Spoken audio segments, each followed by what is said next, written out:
Hello, everyone. Very happy to be here today with you. I came all the way from Germany, first time in New Zealand, so super excited to be here. Thanks for having me. I guess what I'm going to share with you today is another version of the future. So in the last two presentations, we've seen kind of radically different views on how the future of banking will look like, or the future in general will look like. So this is another iteration on that, and particularly looking at the future of banking. So my name is, let's see if this works. Does that work? I don't know. Oh yeah. So my name is Ismail Chaib. I run the operation for a German-based company called TESOBE. 5 years ago, we started something called the Open Bank Project, with this idea of helping banks around the world expose APIs and work with fintech startups. And what I'm going to share with you today is really a bit of the story behind that, but most importantly, why we think open banking matters, and we'll talk a little bit more about how we help banks expose APIs around the world. But first of all, and I'm also on Twitter if you have any questions or something like that, and be happy to interact there.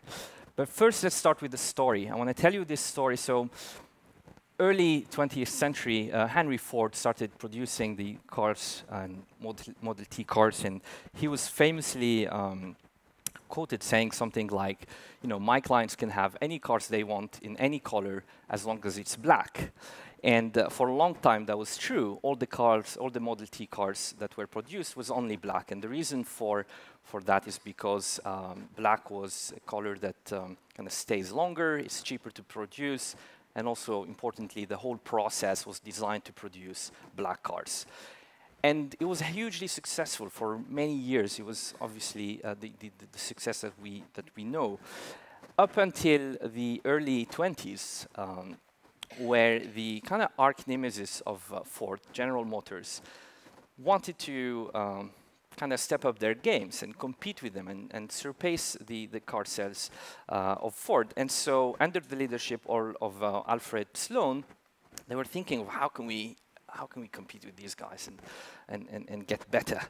And so Sloan had this amazing insight that with cars becoming more affordable, more accessible for people, people would want something different. They would want something more personalized, something that is not the same car as the neighbor. And so they started developing this technology called pyroxylene, and pyroxylene enables you, first time in history, enabled them to produce cars which were in different colors. So they start producing cars in different colors, and guess what?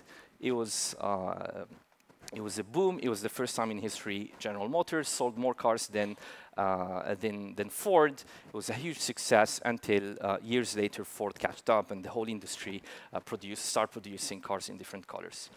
And the reason I want to talk about this story, or I mention this story, is because I really think banking is facing a pyroxylene moment.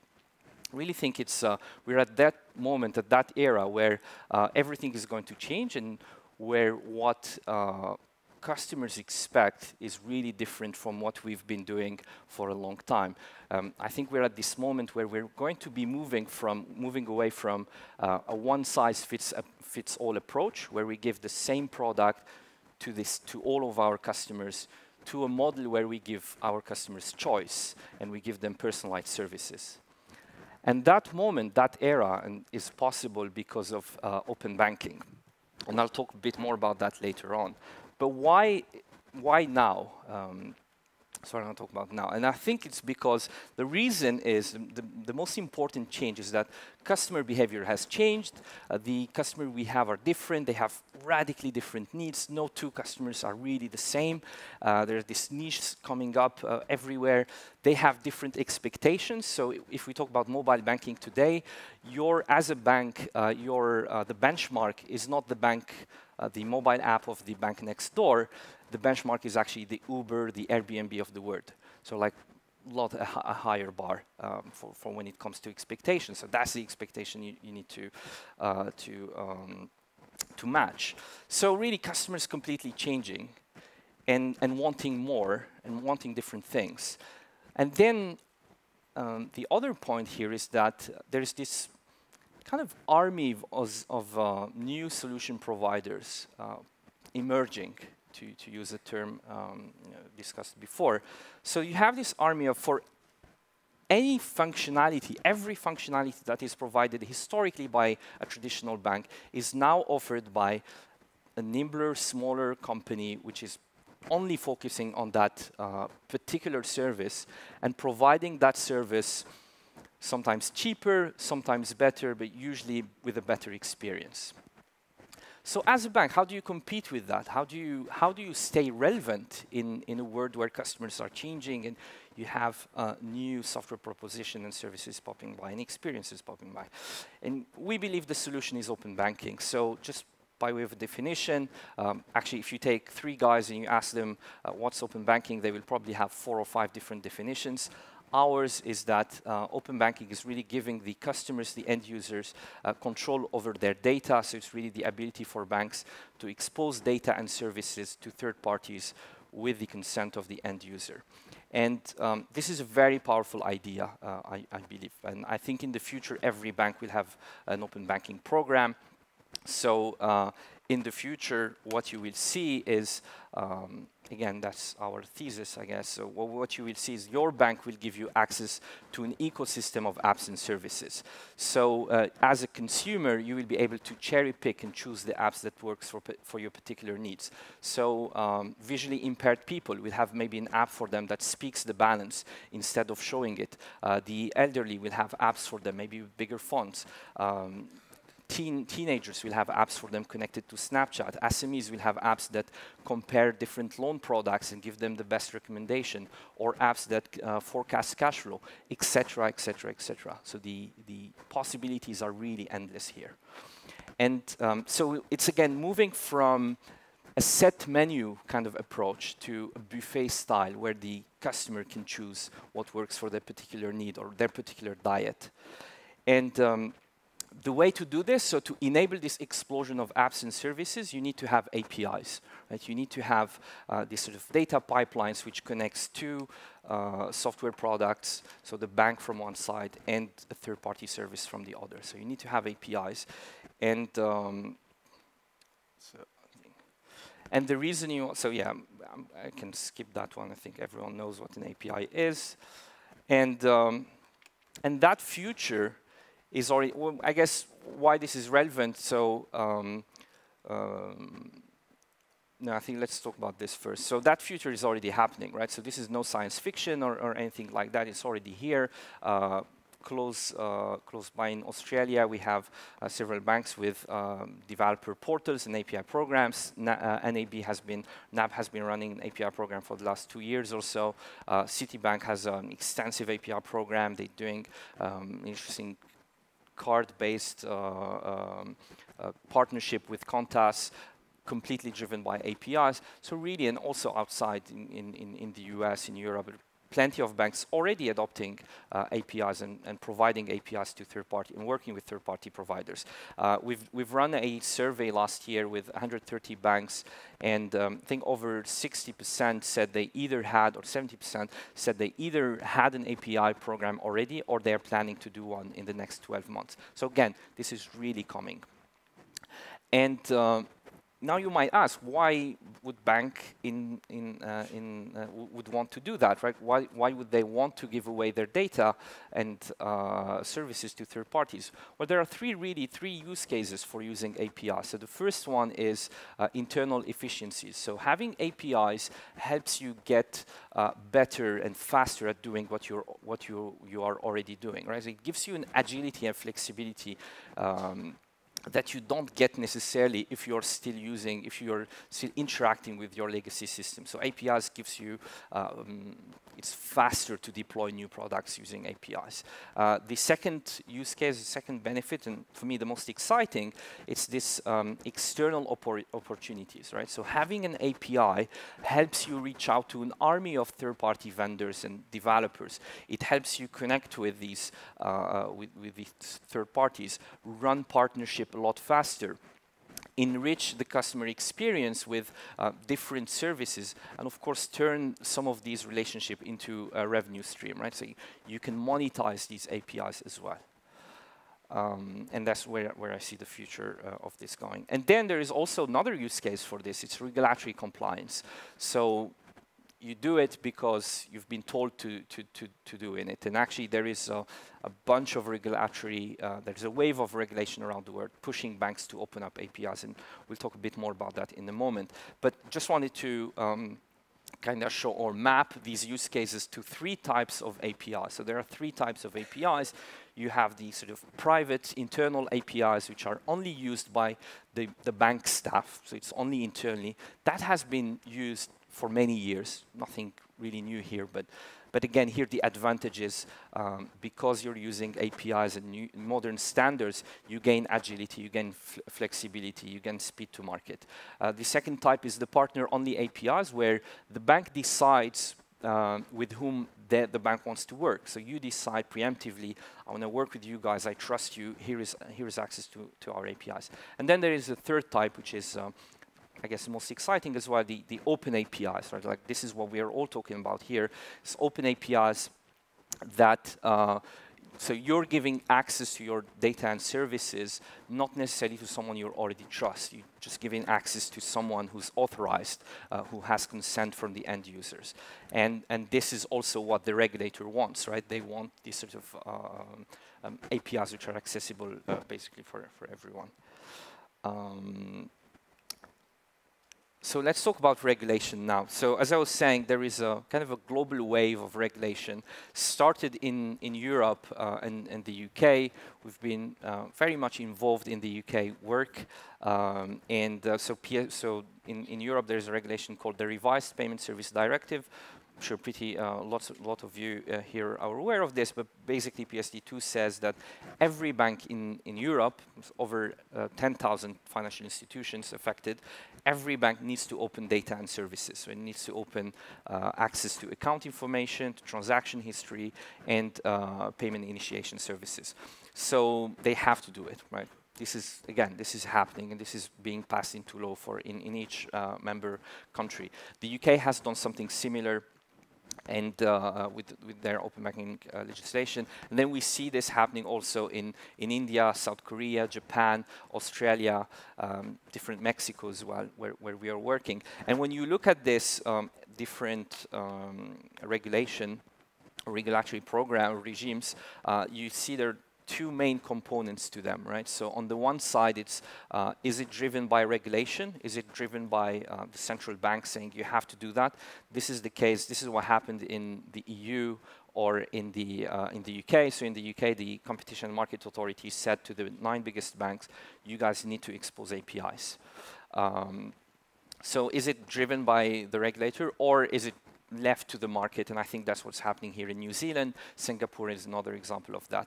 And then the second parameter, the second dimension of this is it using a standard or not? Do the banks share a common interface for the APIs or not?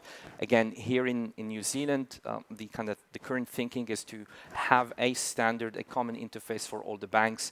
But if you take PSD2 example, the regulator doesn't impose one standard, like everyone is left to their own device when it comes to producing this regulation. So I think it's really important to keep that in mind and to understand what sort of regime we're under when it comes to open banking. But in the end, whether you have a standard common interface or not, what's key to understand here is that this is inevitable. This is coming, whether it is pushed by the regulator or not. Every bank will have an API, and as a bank, you will expose an API at some point in the future. So how do you prepare to that, and how do you respond to the regulatory pressure and the market pressure? Well, there are 2 ways, I believe, to respond. So you're either a, what I call this sort of grasshopper approach. So you basically wait for the regulatory fine print, and you just comply. You do the minimum to just comply, right? So it's a cost that you need to manage, and just tick boxes and comply, and that's it, right? That's one approach to it. The second approach, again, I find a lot more exciting. It's the ANT approach. So how do we make the most out of this? this is assuming this is coming, how can we make the most of that investment to be able to reach out to third-party partners, to be able to improve the customer experience, the services we're offering to our customers? And that's what we sort of focus on with the Open Bank project. So with the Open Bank project, for the last 5 years, we are helping banks expose APIs and connect with third-party vendors, with third-party solution providers. The way we do this is we've built a technology layer that it's all open source, so it's available for people to use for free, and so it's available on the internet. People can try it and experiment with it. But it's a middleware layer which sits on top of the bank legacy system, so it's on-premise. It abstracts away the complexity of the bank backend and legacy, and instead exposes a set of consistent and developer-friendly APIs.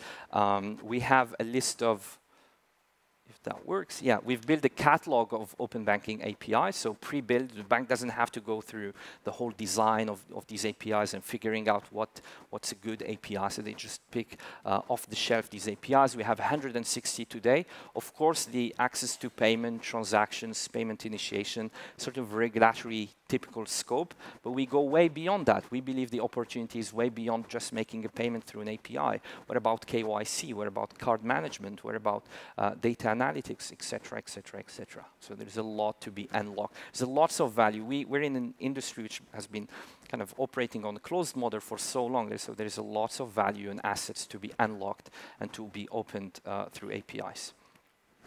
And of course, this technology layer would give the bank everything it needs to run a successful API program. So it's not just providing services to the outside world, but there is also a developer portal where the third parties needs to register, the documentation, the SDKs, the management for the bank, et cetera, et cetera, et cetera. So lots of components. It's an ecosystem that to be had.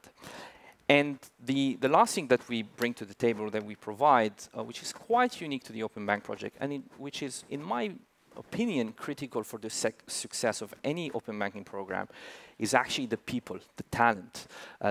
So Open Bank project has built, or we've built, a community of over 9,000 developers, fintech developers around the world, who are using the Open Bank project APIs to build financial technology applications, to build the next generation of apps and services that you might be using in the next few years. So just to give you an example, to make that a bit more concrete, so Hivage is a kind of an online business. It gives you e-invoicing for SMEs. So you want to do like an invoice quickly. You want to track that invoice and do automatic reconciliation with your bank account. They get the data from the bank account through the Open Bank project, through these APIs. Another example is Aconi, so startup from the UK. What they do is cash flow management for SMEs. So they take your transaction history, they combine it with market data, and then they tell you, they forecast your revenue, they forecast your cash flow, and they tell you actually you can take some of that money, 10% of that money, you can put it into a savings account, or you can put it into this product. Another one is Rooster Money, so different, no longer companies. It's really for kind of retail customers. This is for kids. You can actually download all these apps already, but Rooster Money, again, from the UK, it's an app to help kids manage and learn about money, learn about finance. So your child clean their room, you give them $5, it goes through the app, and then you teach them that they can actually put it into a box or saving account towards saving for buying their PlayStation or whatever is cool these days.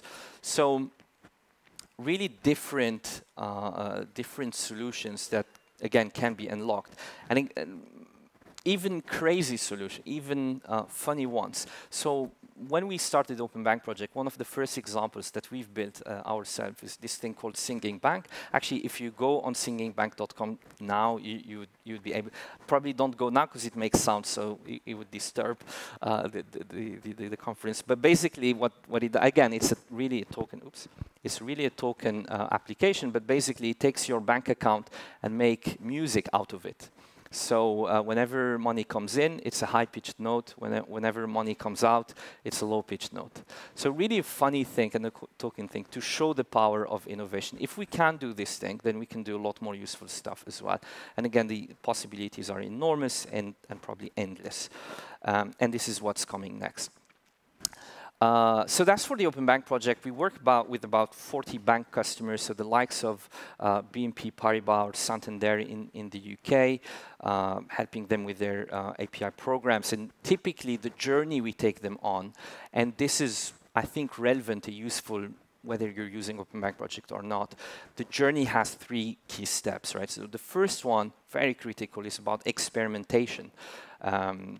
So it's about providing a sandbox environment, so test environment with test data that's not connected to the IT of the bank, it's somewhere in the cloud. Yet with that test environment, with this sandbox, you can reach out to developers, you can see what's the art of possible, you can experiment with these APIs and learn, and very importantly, you can build momentum internally. So it's, APIs are very kind of technical topic, not easily grasped, but by having sandbox environment, you help making it a lot more tangible. The second step is moving to more of a partner-only API. So here we move into production system. We connect to live data, real data from customers, but it's only available. We only open a limited scope of APIs, maybe the regulatory scope, and we open it to a limited number of partners that we already trust. And then in the last phase, we open more APIs. Again, we offer 160 APIs off the shelf, and we open it to more people.